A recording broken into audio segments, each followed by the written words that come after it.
হিন্দু ধর্মে শিবকে দেবাদিদেব হিসেবে মানা হয়। সারা বছর শিবের পুজো করা হয়। শ্রাবণ মাস ভোলানাথের প্রিয় মাস। জ্যোতিষশাস্ত্রেও এই মাস খুবই গুরুত্বপূর্ণ। মহাদেব যেমন অল্পতে সন্তুষ্ট, ঠিক তেমনি মহাদেবের পুজোয় এমন একটি বিষয় রয়েছে যা কখনোই নিবেদন করা উচিত নয়।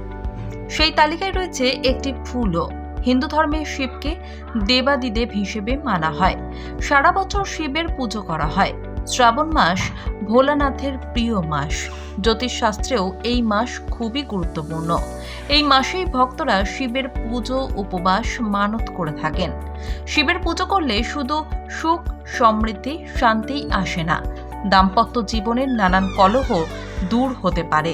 হিন্দু ধর্মমতে শিব অল্পতেই সন্তুষ্ট। আর এবারের শ্রাবণ মাস শিব ভক্তদের কাছে বিশেষ গুরুত্বপূর্ণ, কারণ 2 মাস ধরে চলবে শিবের প্রিয় মাস। শ্রাবণ চলবে 4 জুলাই থেকে 31 অগস্ট পর্যন্ত। ফলে ভোলা বাবার আশীর্বাদ ও কৃপা পাওয়ার খুব ভালো সময় এবারের শ্রাবণ। শিব ভক্তরা খুব নিয়ম মেনে চলে এই সময়। শ্রাবণ মাসের প্রতিটি সোমবার শিবের পুজোর জন্য শ্রেষ্ঠ বলে মনে করা হয়। ভগবান শিবকে সন্তুষ্ট করার জন্য তাকে প্রিয় জিনিসগুলি নিবেদন করা হয়। কথিত আছে যে ভগবান শিবকে তুষ্ট করার জন্য এই মাসে করা ছোট কাজও খুব তাড়াতাড়ি উপকারে লাগে।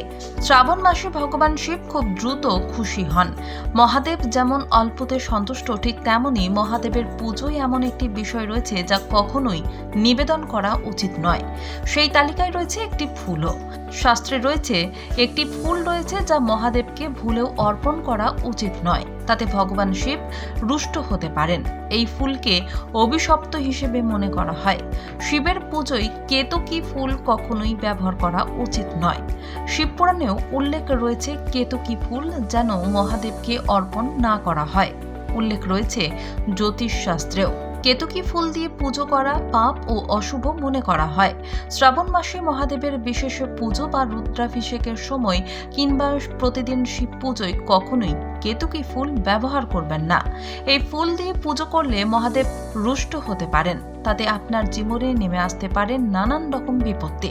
তাই শ্রাবণ মাস হোক বা অন্য কোনো সময় কেতকী ফুল শিব পুজোয় ব্যবহার করা উচিত নয়। একাধিক ফুল রয়েছে যেগুলি দিয়ে শিব পুজো করলে মহাদেব সন্তুষ্ট হন এবং তার আশীর্বাদ পাওয়া যায়। শিব পুজোয় অবশ্যই রাখুন বিল্বপত্রের পাশাপাশি অবশ্যই রাখুন বেলফুল ও বেল। এছাড়া শমী, তিসি, জুই, ধুতুরা ও কাঠকরবী ফুল রাখতে পারেন পুজোয়। হিন্দু ধর্মে শিবকে দেবাদিদেব হিসেবে মানা হয়। সারা বছর শিবের পুজো করা হয়। শ্রাবণ মাস ভোলানাথের প্রিয় মাস। জ্যোতিষশাস্ত্রেও এই মাস খুবই গুরুত্বপূর্ণ। মহাদেব যেমন অল্পতে সন্তুষ্ট, ঠিক তেমনি মহাদেবের পুজোয় এমন একটি বিষয় রয়েছে যা কখনোই নিবেদন করা উচিত নয়।